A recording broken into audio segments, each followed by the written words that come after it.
Good morning, Sunil. How are you? Morning. How are you? I'm doing fine. Good to see you. So, Rashekar, I'm Yeah. I'm also making you co-host. Okay. So then you will be able to control if somebody's audio is left on. Okay. I will definitely take care of Eh, that. So, eh, shall we just check uh, out the share screen now? Yeah, that's why I am here. Okay. So you are now co-host. Oh, wonderful. So Wonderful. controls are there with you also, Wonderful. and now you can share also. Let's just do a share and see. And 1 minute. Yeah, yeah, it is coming.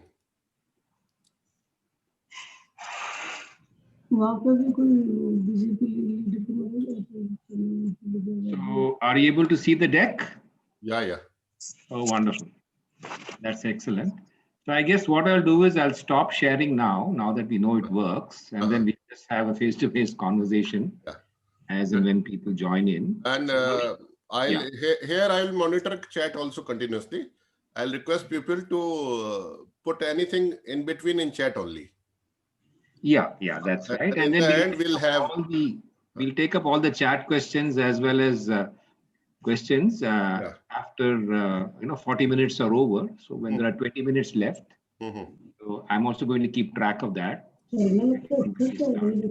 Yeah. And people can leave their video on if they want. There is no issue on that. Yeah, they should. They should. The only thing is they can mute because there'll be a lot of background sound. After all, they're all at home.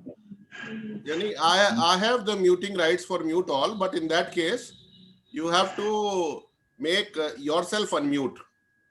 Sometime in between, if there is too much Okay. noise, I'll do mute all and then you have to unmute. Yeah, I'll unmute myself so Yeah. that I will continue to be heard. I'll do Yeah. that. Sometimes it happens that 2, 3 people are talking, then I have to take mute all. Yeah, I understand. I understand. Right. Any new joinings? Uh, no, I had sent the plan for today's session just after you had sent the message. Yeah. So I guess, my own guess is that people will look at the quality of the first session and then decide to Yeah. join from the So second we'll session. send the recording of this link Yeah, we'll for do this that. session. Huh? We Yeah. can put this on YouTube as a public video. Yeah. Yeah. Definitely, because I've taken particular care that all my experience in conducting these sessions I have kind of put together Yeah. so that people will really find it interesting as well as beneficial to come to the other sessions. So let's see how it goes. So Naveen, are you able to hear us? Yes, of course. Wonderful. So Naveen, can we see you? I don't know who you are because we have all Yeah. become older. So I I just am can't. in fact 85 civil. Uh-huh. Okay. Just switch on your video, Naveen. Yeah, switch on your video. Okay. Okay. I'm just trying to recall the younger face of Naveen. So hi, Naveen. How are you? Thank you. Where are you Wonderful. at the moment? I am in Delhi. At Delhi, doing what? You must not be I retired am in I am in MES department. at MES. Yeah. So not yet retired, na? Some time to retire. Another 4 years. Another 4 years, na? So that's Oh, good. wonderful. Excellent. So I guess, I mean, of course, I know that Sunil was in electrical. Naveen, you Yeah. must also be in electrical Civil, engineering?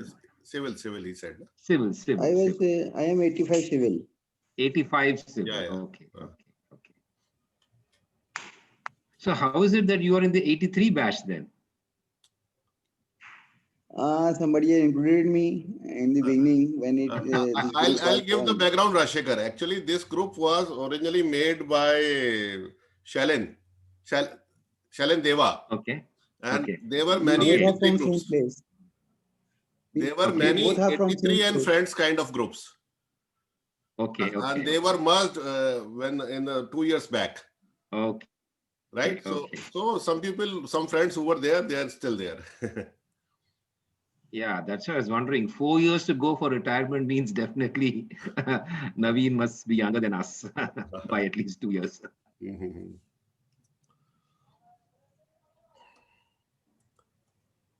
So I think in about 2-3 minutes more people will join. Yeah, we will start and we will look at the entire matter as a recording Mhm. that we are doing to create intellectual property. And then I think people will join in definitely. So who's that? Sunil Sunil Rastogi. Rastogi. Sunil, how are you? His audio is coming. Yeah, his audio is coming in.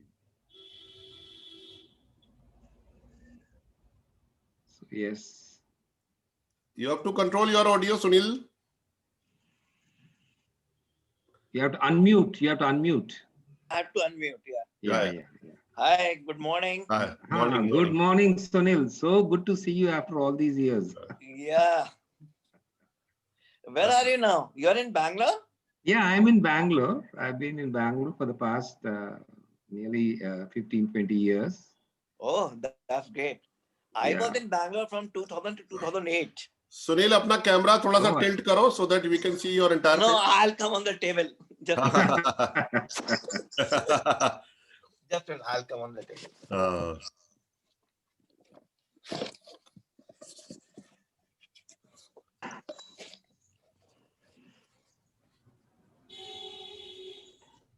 Rajshekhar, Yeah. you can also tilt your camera a bit because your chin is still below.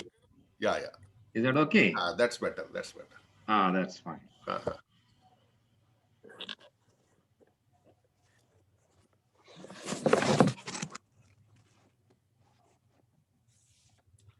So, who are your participants of your other workshops? In these workshops, I have people who have been my friends from IBM, where I worked.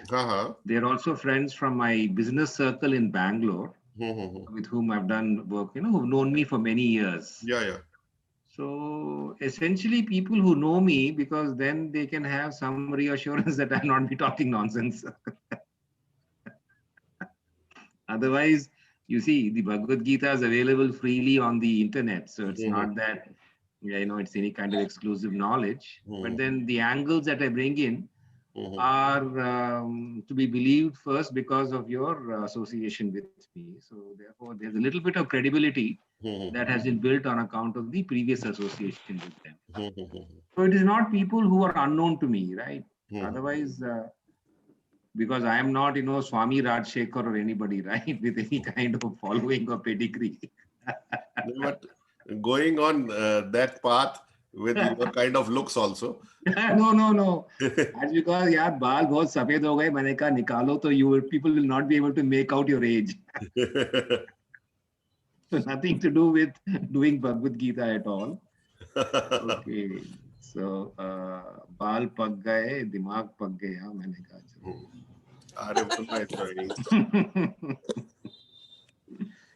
So this is an easier way out, and more also, during the COVID time, it's always a challenge to get a haircut done. I don't know how you guys manage it, because going to the barber shop is fraught. My wife used to help me. That's so for me, there is, absolutely, it's a daily barber shop for me. So Arya Verma is joining in. That is good. I'm going to be seeing him after, I think 2008, we saw each other. Yeah. 2008 was Silver Jubilee, no? Yeah, that's right.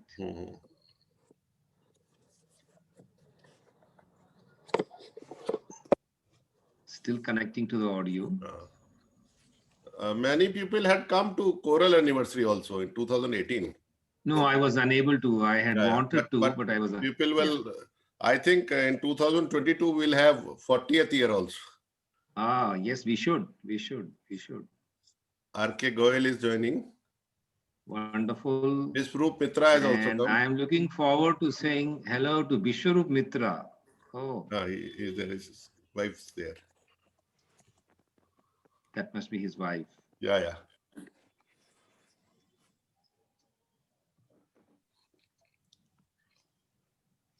Hello, Vishwarup.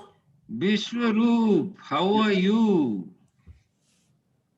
You can have to unmute yourself, Vishwarup. Dr. Goyal, you can also unmute yourself. Okay, sir. Good morning. Good morning. Good morning, Vishwarup Mitra. How are you? Good morning, Mr. And- Goyal. Good morning, Arya Verma. Hello, Arya Verma, unmute.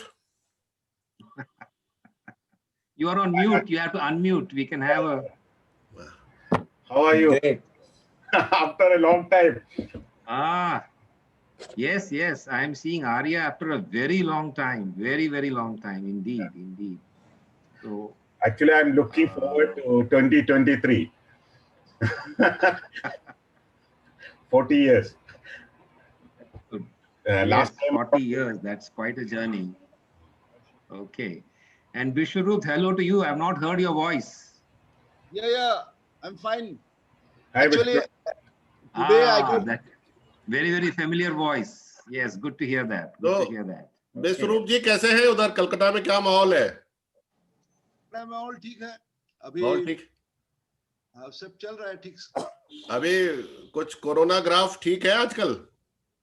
Corona graph में थोड़ा problem चल रहा है मतलब हम लोग का तो एक बार एक राउंड हो गया है जुलाई में अच्छा अभी बट बाय 5-6 डेज में हम लोग ठीक हो गए थे। अच्छा That's good. That's good. That's good. Okay. अभी का चल रहा है योगा थोड़ा बहुत उससे फायदा हो रहा है। अच्छा अच्छा इनफैक्ट मैं चाहता हूँ वो एक्सरसाइज जो लिम्फ का होता है जो पैर का होता है ना मैं व्हाट्सएप में भेज दूंगा सबको क्योंकि I am regularly doing it उसमें बहुत हेल्प मिलती है। श्योर सब शेयर करो बिल्कुल। That's really good. That's really good. So I think I'll get started, Sunil. Yeah. That we can make So- the best use of time. So let Rajshekhar take the entire show and others can mute. I am also muting myself. Yeah. Okay. So while he's talking, it will be the general rule will be questions will write on chat. I hope everybody knows how to write there on chat. You can see that option. So anything you can write on chat, and after he completes or he wishes to answer in between, he can take on that. And Gita, as you all know, is a part of epic Mahabharata and can be used by every one of us to solve our day-to-day, resolve our dilemmas and solve many of the day-to-day issues. So that's why the title is The Practical Wisdom of the Bhagavad Gita. So I welcome Rajshekhar to have this unique session for college friends. So Rajshekhar, most welcome and please start. Yeah. Okay. So thank you so much, Sunil, because we had planned this some time ago, and from planning to reality, we are here today. And I'm indeed happy for the friends who have joined, and would be equally happy when the recording reaches out to the friends who are not able to join, because hopefully they will find value in the sessions that are being conducted. So let me explain to you the plan of the session. Of course, there's a welcome and we had our hellos and highs that we did to each other. Then, so you can see that the session is divided into two blocks. The first block is 40 minutes. So from 10 o'clock to 10:40, at 10:40 sharp, wherever I am, I'll stop, because in the sessions that I have conducted for my friends from my professional, career, and from some of the business associates who have worked with me, a lot of learning comes from the discussion. So discussion is as important as the session itself. So the plan is for 40 minutes of the session and 20 minutes of discussion and close. So at 10:40, I will open up for the questions that you have. So please record your questions on chat, because when I'm in the flow, I may not be able to look at the chat because I'll be focusing on what I'm saying. But the moment we come to the fifth point, the discussion and close, we will take up the questions on chat, as well as, we will all unmute, we will all go into video mode, and we will have an interaction as though I'm there right in a class, with you. So that's the plan. So what I intend covering here in the 40 minutes is how I got to read the Gita, because obviously we've all done our engineering together, and the Gita was not something that we read. And therefore, it, I think, merits an explanation to my colleagues how I read the Gita. Then I'll explain to you what is my approach to the sessions, because there are numerous ways in which you can approach the sessions. And if some of us have not read the Gita, it is perhaps attributed to some of the approaches that people have, which kind of put off people. And therefore, hopefully, the approach that I will outline will encourage the listeners of this video also to explore the Gita in the depth that it actually requires. Then we come to the actual session that we have, which is in terms of the Gita itself. So there I'll be talking about, since this is an introductory session and we hope to have this every week at this time, of course, unless we get some feedback that the time is not suitable. But since we are recording it, I will presume that everybody would find value with the recording also, even if you're not able to attend. Though those who are going to be seeing the recording, I would love to have them come on the class to ask the questions directly, but nevertheless, that's the idea.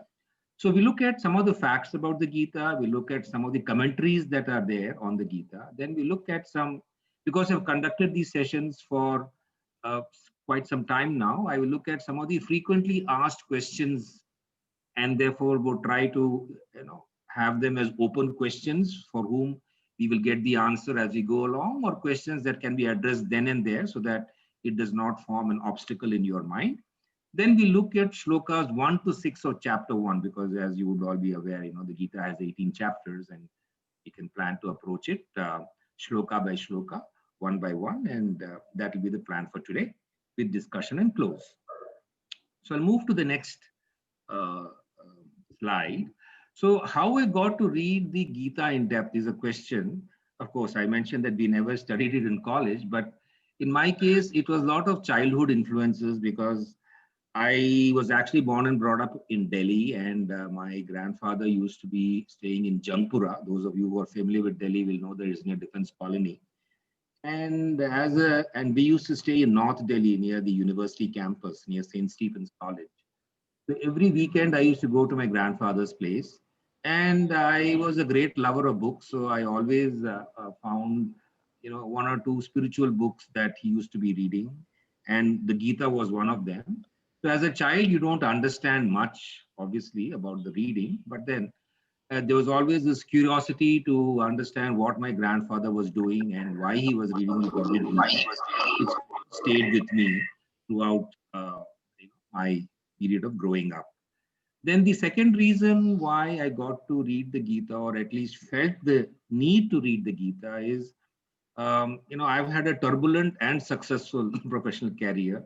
Turbulent because I think I was very stubborn. I never used to listen to bosses. And successful because somehow I managed to survive and I'm okay and fine so far in terms of my satisfaction with the professional career. And to some extent, I mean, it's not that I read the Gita during my career, but then I used to go through it once in a while and see whether it could give value to me. I believe now in retrospect that had I studied the Gita in greater depth during my professional career, it would have been very successful and not that turbulent. That's my own feeling. So that is one more reason why I was prompted to read the Gita. Then, of course, I have shared with you on the group that in January this year, I had a open heart surgery. So, I mean, one can always call any major surgery as a near-death situation. And therefore, I think something does happen to you when you go through an experience like that, because I was under convalescence for about 2 months. And from March onwards, I was slowly getting back to track. And then, the previous background of childhood influences and the turbulent and successful career, as well as the surgery, all came back to me. And therefore, I started studying and also conducting the sessions. So the sessions I started sometime in May end, June first week, and it's been going on very well. So I have one batch in the morning, one batch in the evening. That's my friends and associates, as I've mentioned. And then I have a batch in the weekend, that is on Sunday, for my apartment fellows. And now I have a batch for my own batchmates, my own good friends. And I somehow believe it is destiny, which is the last point, which has brought me to this situation that I got to read the Gita. Now, the question that you'll ask me is, how do I say that I read it in depth? So, okay, before that, let me explain my approach to the session and interpretation. So there are numerous schools of thought. India has got such a huge tradition of Gita scholarship. You have a lot of sampradaya, parampara, and therefore I am neutral to that. So it's not that I belong to the Advaita or the Dvaita, or you can go on and on if you read Indian philosophy. And sadly, these schools are always at war at each other. So that's also one reason why people only read their sampradaya, their parampara. They don't read what someone else has written, and therefore that reduces your understanding of the Gita because you only get one point of view. So my approach is neutral to the schools of thought. I'll be quoting from a wide range of commentaries. I will be coming to what those commentaries are in the next slide. And what I have discovered from these wide range of commentaries is that there are multiple ways of understanding the Gita. So you have the very traditional mode, you have a lot of psychology, which is the reason why Sunil, when he started introducing the session, said that it can be used to solve a lot of practical problems because there's a lot of psychological insight that we find. Then, of course, you would also find, interestingly, all of us have a background in science and engineering, and we have been practicing also across our careers the same. You will find a lot of scientific insights. Now, they're not going to be statement of laws that we would have read, but the implications of laws are also can be read into some of these shlokas. And then leadership, how to lead your family, how to lead a community, that is very clearly seen. And of course, the spiritual impact of the shlokas is what we're all looking at because, that's what it's known for. So there would be a consonance or a equality between the traditional interpretation and spiritual interpretation. But we find that modern spirituality also has been able to add a lot of depth to the understanding of traditional interpretations. And my experience is that, you see, I can go on speaking and you can go on listening, but the true learning will come only when we have a discussion. So I have always deemed the discussion to be a very important part of the sessions. And of course, all of you, I'm sure will participate with the questions that you have or your insights. It need not be a question. It can be a point of view. It can be an experience. We'll see how to manage that. So that's the approach to the session. Now, here are some facts about the Gita. We are all engineers, so I thought I'll begin with some numbers. So 1,412 translations in Indian languages, 273 translations in English, 191 translations in other world languages. It's got 18 chapters. Now, most of you would believe that it has got 700 shlokas, which is what all the current editions of the Bhagavad Gita have. But there is one additional question in the 13th chapter, which is the question from Arjuna, which makes it 701, but it's not numbered so. But in the Kashmir version of the Bhagavad Gita, there are 745 verses. Though, of course, the Bhandarkar Oriental Research Institute says that they don't add any particular different meaning. They are only elucidative, or they kind of explain what has already been covered in the 745 shlokas. And of course, these are not some additional bunch of shlokas at the end. They are spread over the entire Gita. So we will take the 700 standard as our study mode. And in the 700, I have a breakup. So you can see that Krishna has 82% of the shlokas as spoken by him. Arjuna has about 10%, and Sanjay has about less than 6% of the shloka. And Dhritarashtra has only one shloka. And purely in terms of statistics, there are 9,411 words and 24,400 aksharas. And what I have on the right side is, of course, each of the chapters. There are 18 chapters, and we can see purely in terms of numbers, chapter 2 and 3 are important because there's a lot that Krishna has spoken. In fact, chapter 2 is where the counseling begins, or where Krishna starts addressing Arjuna and his problems. So 63 of the 72 shlokas, then chapter 3 is 40 of the 43 shlokas. And thereafter, of course, you do have Krishna speaking a larger number of shlokas, except in chapter 11, where you find that Arjuna has spoken more. So this is just to give you a bird's eye view, and given the fact that we are all numbers guys, it gives you a broad picture. So 574 shlokas is where the meaning would lie, and the 84 shlokas of Arjuna are a combination of interesting questions, a combination of his despair and difficulty in the first chapter, to his praise of Krishna in the 11th chapter, and to those 1, 2, 3, 1, 2, 3, 7, and all that are various questions asked which move the dialogue forward. So this is a broad, fact about the Gita purely in terms of numbers. Now, let's look at who are the commentators on the Gita. So most of us would be familiar with commentators in category 1, sages, monks, hermits, mystics, and preachers. So we've all heard of Shankaracharya, Madhvacharya, then Ramanujacharya, and many such, Sridhar Swami. And, in Maharashtra, you have Gyaneshwar, and then you have Madhusudan Saraswati from Gujarat. So these are all people in the traditional mold of interpretation.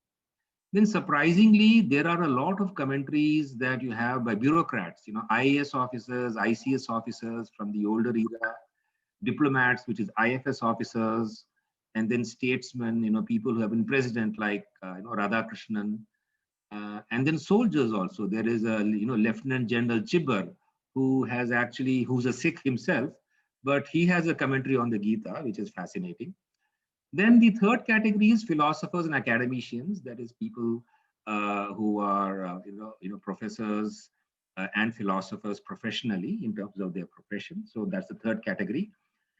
Then you have literary artists and poets. So there are a lot of poets of the English language, like Edwin Arnold was the English poet. And then there is a lady called Mani Rao, and she has in modern English poetry, she has translated the Gita. So that's the fourth category. Then you have a lot of scientists, and typically these are professors of physics. A lot of professors of physics have actually translated the Gita and have commented on it, because they find that, there is an amazing scientific bent, and it goes beyond modern science tells them. In fact, we may all be aware of the famous quote that Robert Oppenheimer did when the first atomic pile was blasted. He quoted one of the shlokas of the Bhagavad Gita. So scientists do, subscribe when science fails them, and therefore the scientific bent of mind accepts what the Gita says. Then the sixth category is businessmen, engineers, and lawyers. So they have also translated the Gita. I have a translation by two eminent software engineers who started their own companies. And the final category is makers of modern India like Aurobindo, Gandhi, Tilak, Vinoba Bhave, and Rajaji. So the reason why I'm stating all this is that most of the time we tend to regard the Bhagavad Gita as a holy text, and we pick up the commentaries only in category 1.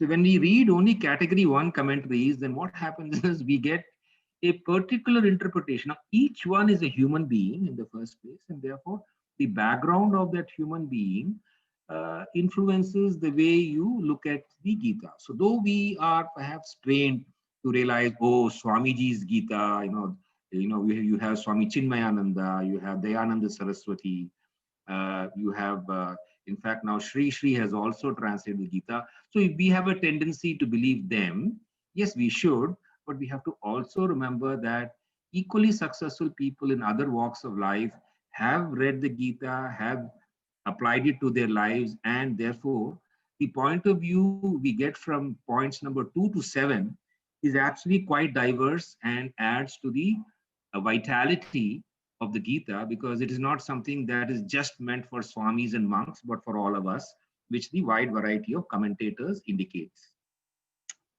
Now, coming to the FAQs, these are the typical doubts that people have. So, was the Mahabharata war really fought? Okay. Did the Gita conversation really take place? Okay.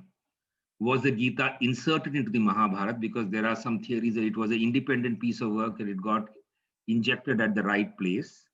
Then the most frequently asked question is, how could a 2-hour conversation be held in the midst of 2 armies, and what were the others doing?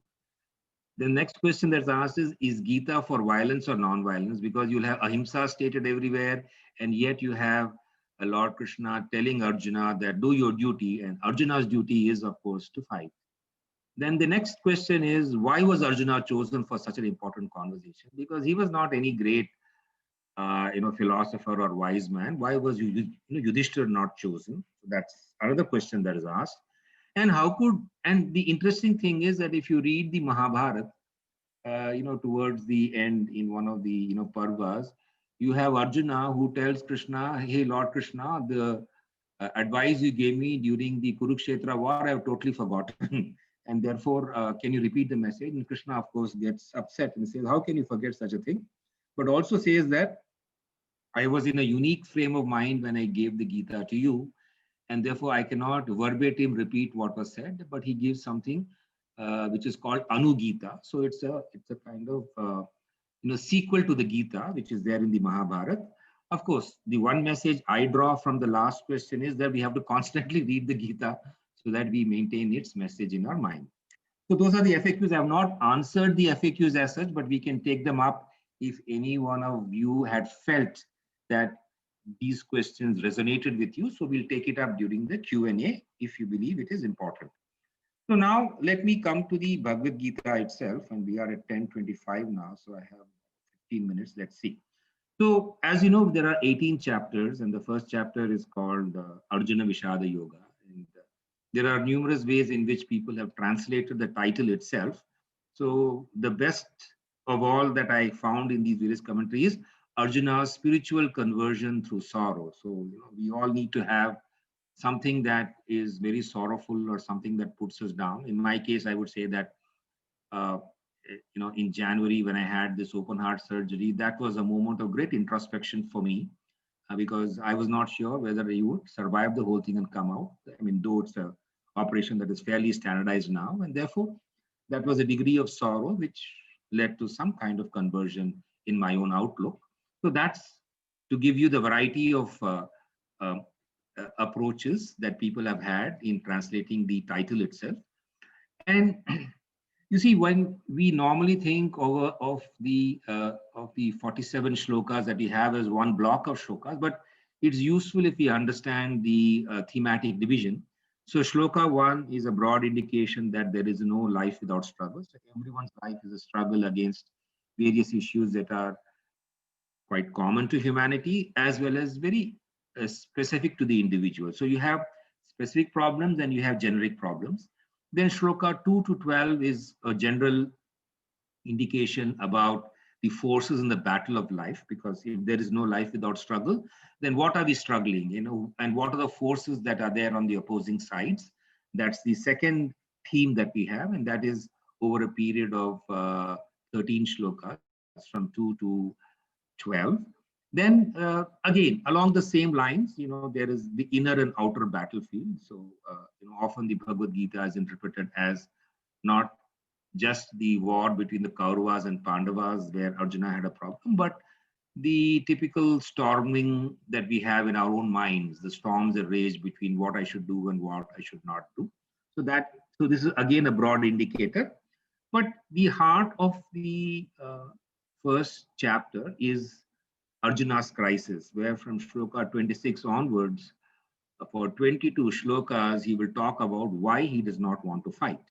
And therefore, that forms, in fact, the basis of the other chapters also, because it is to address Arjuna's articulation of his crisis that Lord Krishna formulates the response, which we'll find in the second chapter.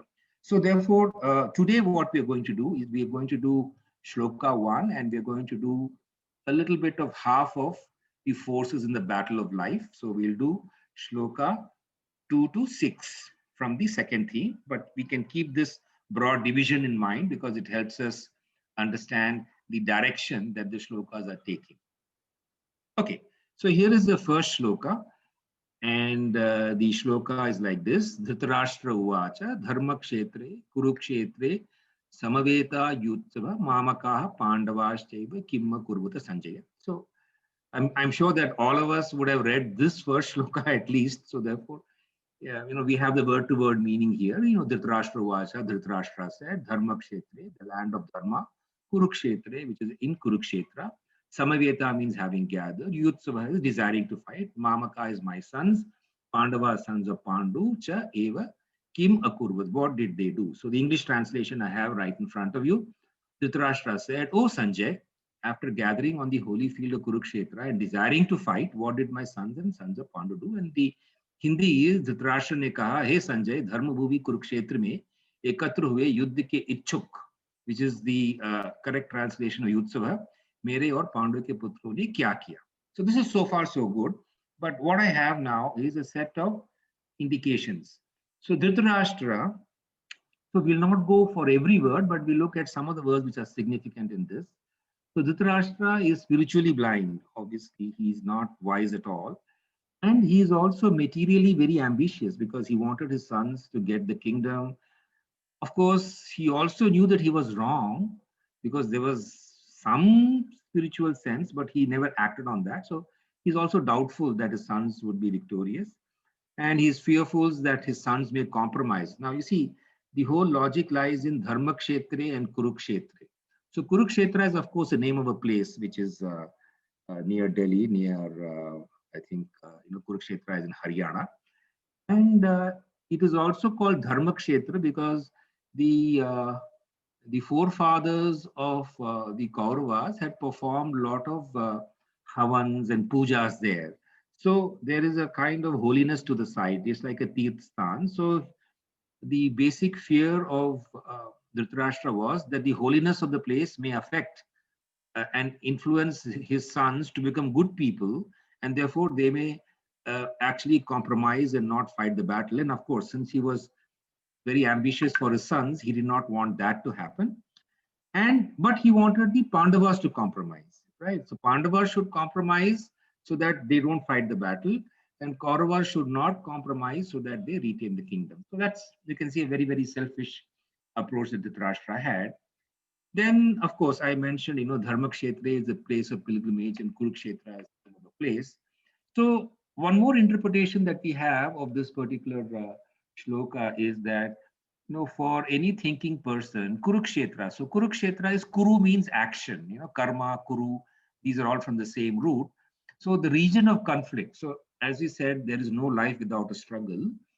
So we are always in Kurukshetra in our careers, in our relations, and that becomes Dharmakshetra. Only when we take responsibility for our actions does Kurukshetra become Dharmakshetra. And of course, one more interpretation is that Kshetra is a field on earth, a territory or human body, and therefore, Kuru is a family name, and therefore the actions that the family would take in Kurukshetra are the actions that would have a binding impact on the course of the war and the Mahabharata itself.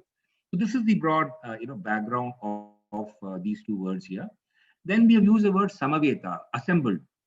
So who have assembled? So we have 5 Pandavas and 100 Kauravas. We all know this. We have the army sizes. So 7 Akshauhinis and 11 Akshauhinis. Now, Akshauhini is like a battalion, and of course, in the olden days, the counting was in terms of number of horses and number of chariots and number of foot soldiers, number of dhanurdharis, dhanushdaris. So there is a big, huge, statistics behind that. I'm not going into that.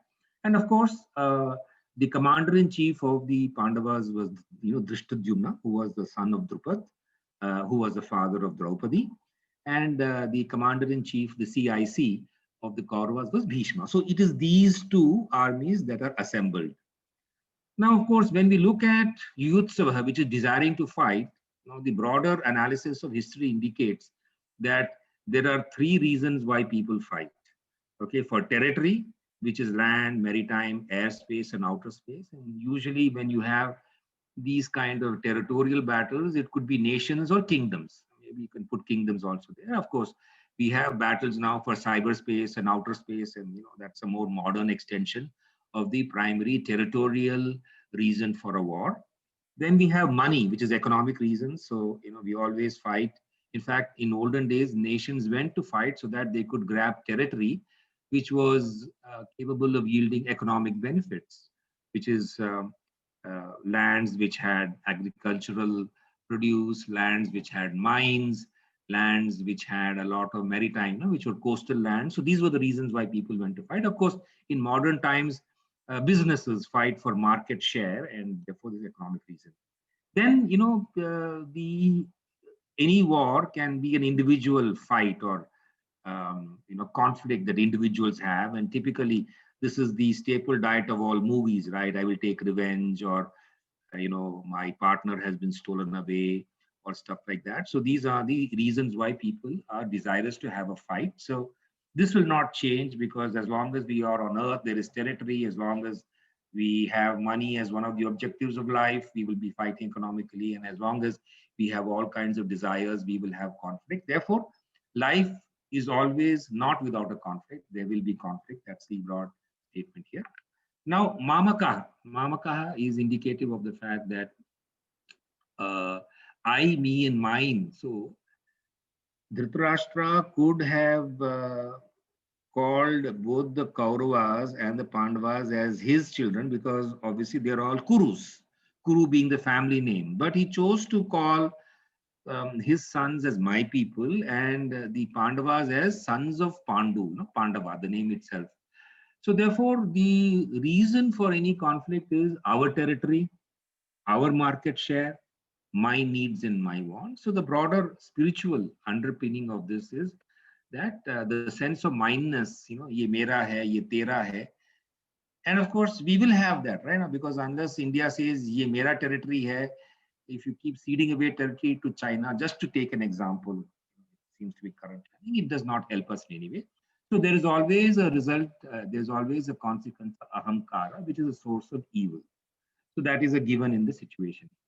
And of course, we may not be able to complete all this, 6 shlokas today. As I can see, we are at 10:35. We'll end at 10:40 and we will take up the others. The idea is not to rush, but the idea is to get the intent. Okay.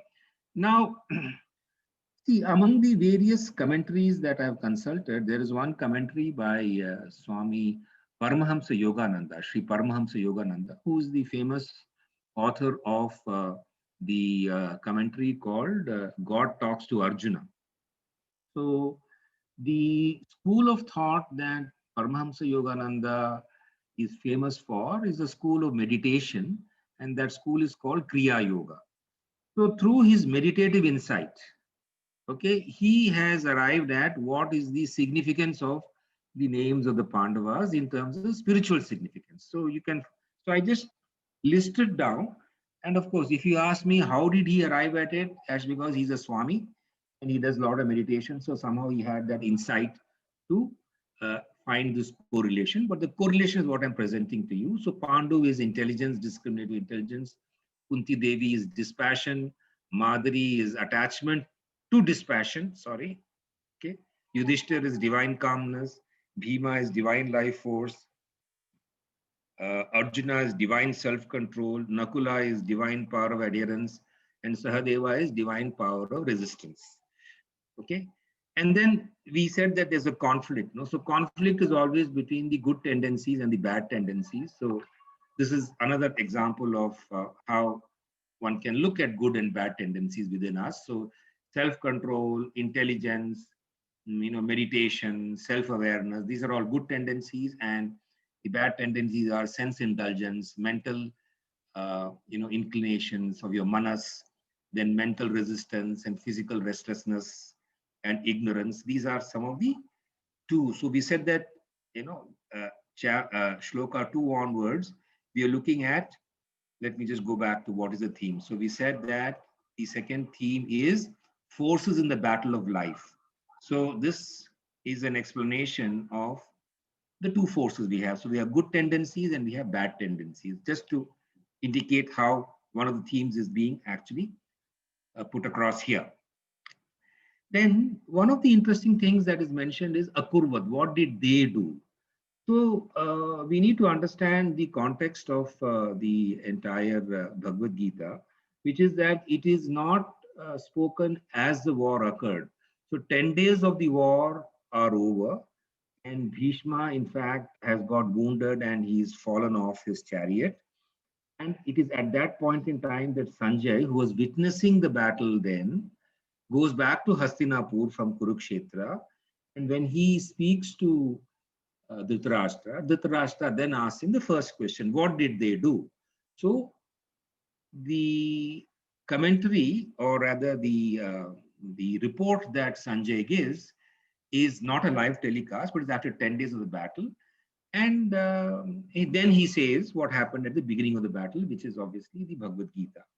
So the symbolic meaning is that, you need to always go back to what you did in the day. So again, this is an interpretation from Paramahamsa Yogananda. So he says that introspection or thinking back to what you did across the day is a useful way for you to get spiritually aware, know what you're doing, know what you're not doing, so on and so forth. And Sanjay. So Sanjay means someone who is victorious. Jaya is victory, as you understand. Sanjay is someone who's completely victorious. And you see, we, of course, if you've been following the American elections, you know that there is a lot of, media which is not believed, as in India also, the media is not believed. So someone who reports has to be a person who has conquered their biases. That's the broader indication here, which could be a message for our journalists and the media. Again, just to topicalize the whole Bhagavad Gita, because each word in the Gita can have a topical intent also. And it becomes important wherever I can, with whatever best ability, to bring in a quick topical reference. Our intention is not going into the merits of the topic, because there can always be disagreements there, but just to indicate that there is a bearing on that very issue with respect to the Gita.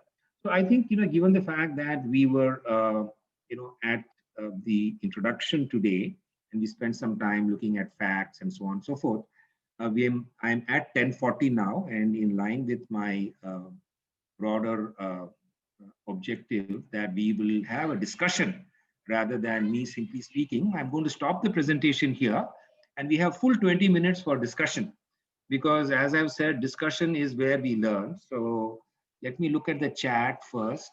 So nice stats about the Gita. Thank you. Okay, Sunil. Okay. So now I'm open to questions. So let's have a discussion. So anybody can unmute and actually pose a question or share an insight, and these 20 minutes are important. Yes. That is a very good explanation, Rajshekhar. We had never gotten that detail. We were just reading like a story. That's a really great. Yeah, Okay. I also second that.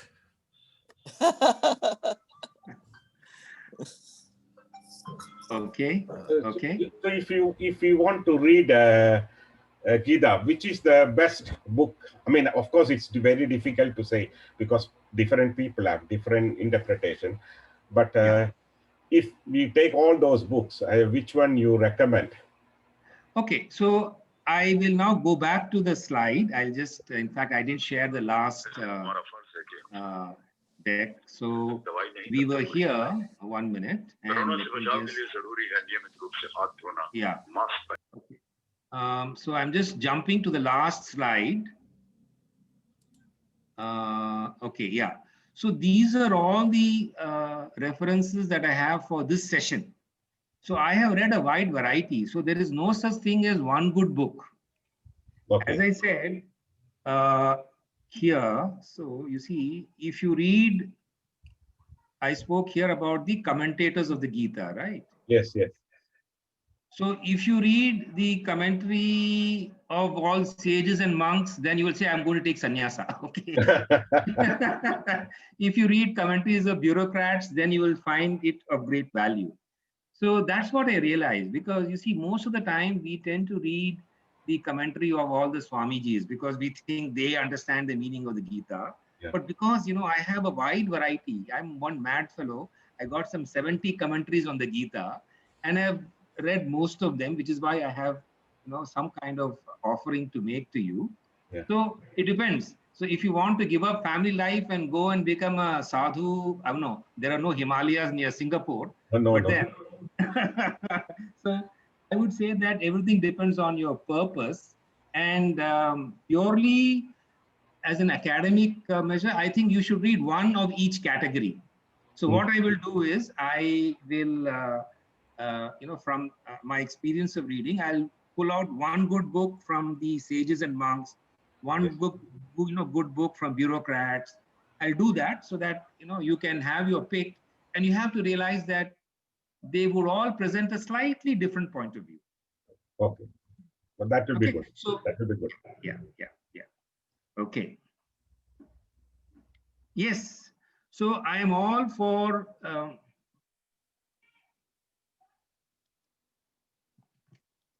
If you show me a book, I'm showing you a book. So if you can just unmute Sunil, just unmute. I want to. Okay. So Sunil, the Gita Press is an amazing publication house, and all their versions of the Gita are amazing. So there are three stalwarts in the Gita Press. One is Swami Ram Sukh Das, then other is Jaydayal Goyandaka, and the third one is Hanuman Prasad Poddar. Okay, so these three have got their commentaries. They're all worth having. They're all excellent. They give in-depth knowledge, and especially Swami Ram Sukh Das is from whom I learned how to be neutral to schools of thought, because he says in his Sadhak Sanjeevani, मैं तो साधक के लिए हूँ, मुझे अद्वैत से मतलब नहीं है, द्वैत से मतलब नहीं है, शुद्ध अद्वैत से मतलब नहीं है. So he is the one who truly taught me, because if you read Shankaracharya, it will be Advait. If you read Madhvacharya, it will be, one school of thought. But Swami Ram Sukh Das, so yeah, all these are recommended because they will give a perspective which is their own unique perspective. So yes, you're very right in Tattva Vivechani. I have that also. It is there inside. See, I have this big, huge bookshelf behind me. So there are all these versions of the Gitas that I have. So I'm sure that if you pull out any version, I would definitely have the copy of that, or it may be something new also. So please, Gita Press is very good. One standard question probably for you, but I have always been wondering that what could be the real life examples in the modern times where certain portions of Gita we have practically used. We are looking forward to example. Just for example, suppose in your case, surgery was happening, you got the message for surgery, I have to get this kind of operation. Then did you actually use some kind of guidance from Gita shlokas? In fact, I will share with you the things that actually happened.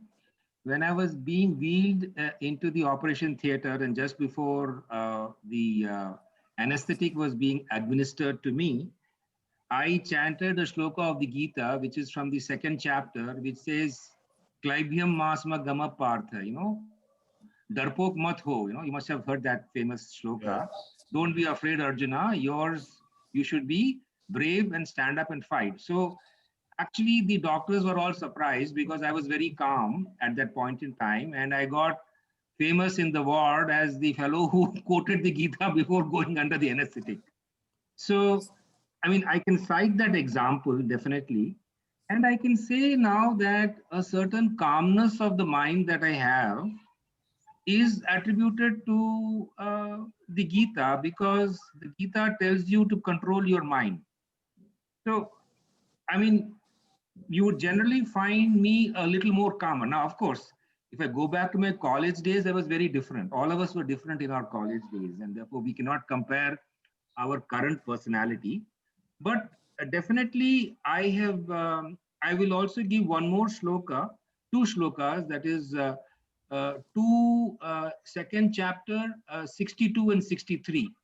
So this is Indian psychology, where it says that you develop anger because of your attachment, and then because of anger, you lose the capacity to reason.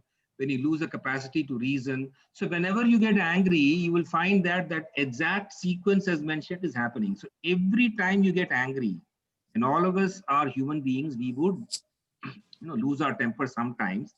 If you can just go back to shloka 62 and 63 of chapter 2, and please make note of that and read that independently, you would find it is a practical example. So I don't need to give a special example of that in any case.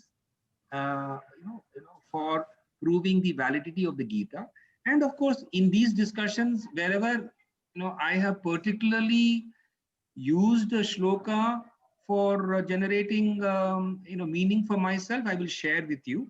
So let me give you one scientific interpretation that is there for shloka 1. So shloka 1 is also indicating that the law of, third law of motion of Newton, which is every action has an equal and opposite reaction, is true there. Because if I am constantly doing adharma, then the adharma will come back to me in equal force. So that's what the first shloka says, that if I'm constantly thinking bad of you, then something bad will happen to me, because the law of attraction is every thought is an energy field by itself. And if I have a whole load of negative thoughts, they will come back to me in the same force. So that is a very, very direct, which we must have all realized. If you are generally a helpful person, you will get help. If you are generally a person who is very vindictive, very revengeful, matlabi, and all that, you will also get it back. Maybe not immediately, but in due course of time. That's good, because your own story always gives a lot of inspirations to whosoever are hearing. But actually, I deal with a lot of students. Yeah. And sometime if I give them examples of these kind of scriptures, they tend to get away from the talks itself.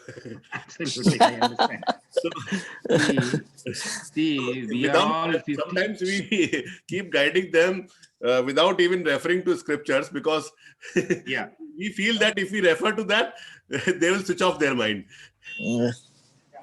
So I'm looking for some practical examples where without referring also. Yeah. So I'm just sharing a book with you, which is Gita for Success in Modern Life. Okay. This is written by an IAS officer named R.S. Garg. Okay. So आप ही के बिरादरी का है भाई. Okay.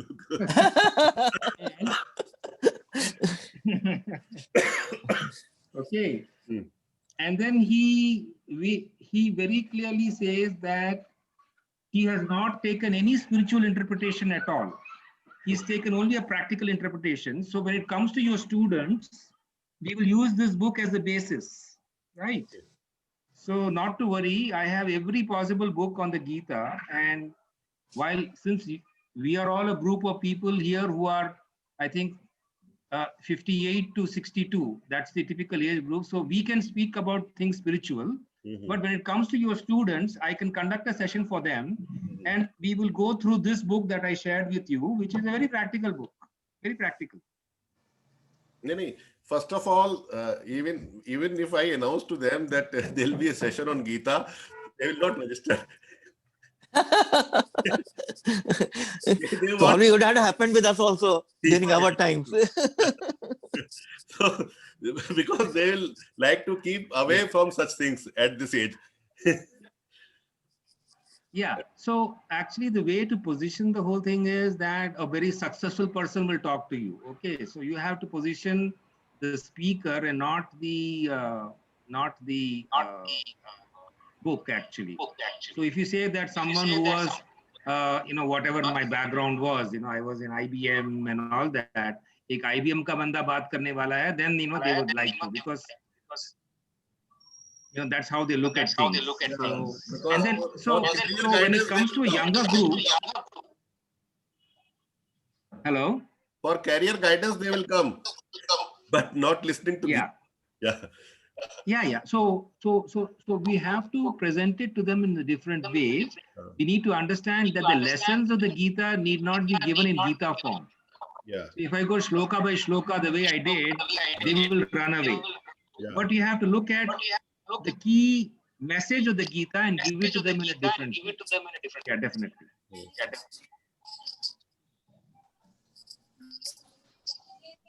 Some more questions. Any other question? Vishnu? 9 minutes. Yes, I am Mrs. Vishnu Mitra. Sir, hello, ma'am. Very nice listening to you. Rajshekar sir, it was very nice listening to your speech on Gita.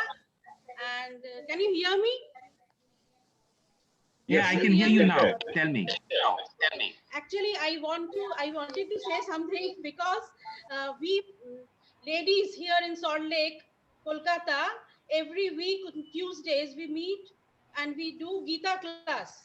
Okay, my mother-in-law, Surup's mother, she had joined it in her times 13-14 years back. Now, after Okay. her death, I have also joined the class, and so many, about 20-22 ladies, they are joining every Tuesday. We are doing shloka by shloka, the meanings, and and the, what do you say, the description, the explanation of that shloka. Sure, And wonderful. in that respect, I would like to say that we belong to a sampradaya, Vaishnav sampradaya. I And understand. our Gurudev, Dr. Mahanama Brata Brahmachari, Dr. Okay. Mahanama Brata Brahmachari, I and Vishnu both, we are disciple of him, and we have taken Diksha from him 1998. It is about 22 years we have taken Diksha, and he has written Gita Dhyan. It is also translated in Hindi as Gita Dhyan. It is actually in Bengali, and it has been translated in Hindi as Gita Dhyan. So I would request all of you, if you get a book Gita Dhyan, you can please read it. It is not like shlok by shlok explanation. It is just a full description of Gita, adhyay. First adhyay, second adhyay, all these 18 adhyayas, part by part, he has given a full summary of that Gita.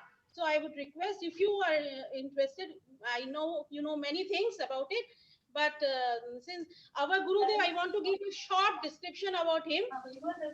That after, you all know that Vivekananda, Swami Vivekananda, he went to Chicago to deliver his speech on the World Fellowship of Faith, isn't it, in 1893.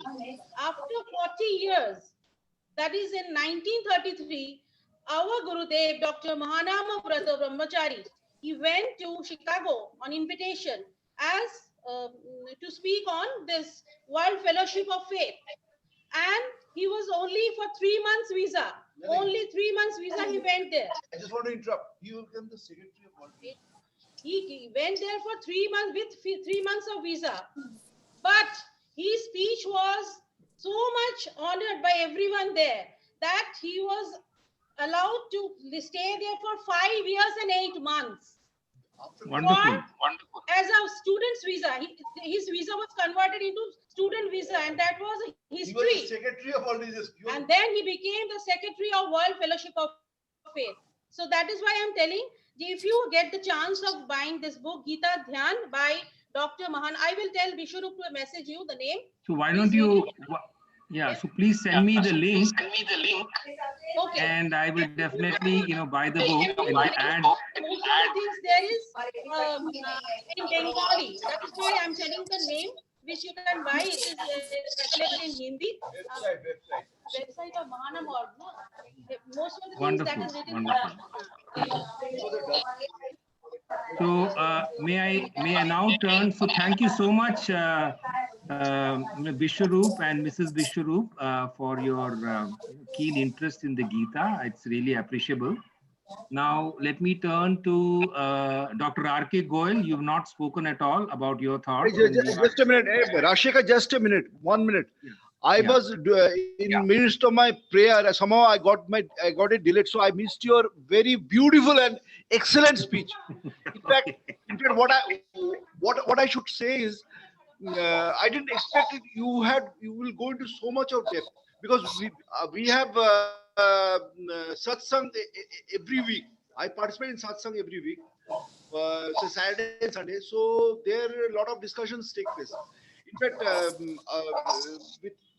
with our Gurudev, who is a double MA in 1933, he is somehow he went to World Religious Congress without a penny in his pocket, and there, after his speech, he was protesting against our imperialism, and so he was not. So he was protesting imperialism. So he was wearing khadi dress, which was not liked by the participants. Also, they were not willing to speak to him. It was that the dress criteria was not actually very acceptable to them. But when he started talking, people understood what the level of his intellect, and he was elected the world. He was the first. He was elected the chairman of this religious conference, and he was asked to stay back for 6 months in Chicago with students visa. So in fact, his names in Chicago, it is all there are all history details about him. People because our sadhus also go there So to Vishnu, what I will do is I will connect with you, on a one-to-one basis to understand more about, this exponent you've named. Okay. Let's give a chance to. Yeah. Give a chance to others. Let's give a chance to RK because he has been listening to us and we have 2 minutes left. So RK, your thoughts on and your insights. Sir, thank you, sir. Thank you, sir. I very much to listen to you, your thinkings, and I want to listen more about Gita from you, sir. And I done B87 from Allahabad in civil. I'm very junior to all of you. You are all my seniors. I'd love to hear from you, sir. More from your side. Oh, that's cool. That's cool. Any other So nice. any other brief question we can take? Yeah. Arya Verma. You have to unmute, Arya Verma. Yeah, actually, I started reading Gita some time back, but then I discontinued because I was reading the book from, I can say this, Swami Prabhupada. ISKCON book. ISKCON book. Is the book that people begin with, and definitely, with all due respect to ISKCON, it's not the best book to begin with. Oh yeah, because that's what I will say. So that raises a question, Rajshekhar. Yeah. Definitely guide us about what is the best book to begin with. Yeah, correct. Yes. Yeah. I think we are on the right track. We have started with Rajshekhar. That is the best part of it. Yeah. True. So my point is that you see there is no book that is wrong because books cannot be wrong. It just depends upon the mindset that we have. If we have a very rational mindset, it is good to begin with a Gita that has been interpreted by a scientist or by a philosopher, because they would be very, very rational. If we are great bhaktas, like we are Vaishnavas or we are Shaivites, then given the Sampradaya, it is good to begin with the book of our, Guru, because then we are attached to it. So I would say that given the typical rational bent that most of us would have, given the fact that we are all engineers, we could begin with the Bhagavad Gita by Professor Radhakrishnan, our president, second president of India. It's available on Amazon, and it's a good book to begin with because he's fairly neutral, though it's inclined a little towards Shankaracharya and Advaita, but no one can be perfectly neutral, so we need to understand that. I think that's a good book to begin with if you're talking about an English book. If you're talking about a book in Hindi, then definitely Sadhak Sanjeevani by Swami Ram Sukh-Das is an excellent book. It's available in the Gita Press. Okay. And I would not know about other regional languages. So I don't know about Bengali. I don't know about Malayalam, which are the languages of Arya Verma. Yeah, I think English and Hindi is okay. That's it. English and Hindi is okay, right? So I'm familiar with English and Hindi. In Hindi, there are a few more commentaries, but they are not that easily available. Oh. There is a commentary of Vinoba Bhave, who is one of the makers of India, which is, I think, out of print now. But let's begin with one book, right? So Radhakrishnan is good to begin with. See, if you buy some 20 books, you will not read even one of them. Right? It will only be there, and you can say, I have 20 copies of the Gita behind me. And it is like that famous story of Swami Chinmayananda. So there was this lady who told Chinmayananda, Swamiji, I have been through all 18 chapters. Then Swamiji asked, how many of those chapters have gone through you? So going through the Gita is not the point. The message, even if you take the message of one shloka, it becomes very useful. Yeah. So we are at 11:02 now. So I will end this session. We'll again meet next week on Saturday at 10 o'clock. And we will. Rajshekhar. Formally, thank you. And I think, are you announcing the next week time also on the same time? Yeah, same. We'll have it. Okay, but we will only, can it be so- Sunday? Because still some people are working on Saturdays. No? okay. So what we can do is then, is it okay? See, since I have a session for my apartment beginning at 11 o'clock on Sunday, Yes. and since I do 1 hour sessions, Mm. is it okay if I begin at 9:30 on Sunday? 9:30 to 10:30, so I have a half an hour break for 11 o'clock. After your 1 hour session of apartment session, then maybe So that is 12 o'clock. 12 to 1 is okay. 12 to 1. Ah. Yeah, okay. That is a better time for Sunday, I think. Okay, so what we will do is we will have it on Sunday. Mm. So let me say 12:15 to 1:15. Is that okay? I think that's fine. That is fine. Yeah. And this recording, all of you will get on YouTube. So I'll send the link in the group. So everybody will get this recording. Yeah. So we can plan the next session, as I said, 12:15 to 1:15. We can make it a weekly program on Sundays. Yeah, let us involve more people. After this recording, I think more people will get involved. Yes. Okay. Take care. Thank you so much. Okay, Look thanks a forward lot. to meeting you next week. Thank Bye-bye. you. Namaskar. Namaskar. Thank you.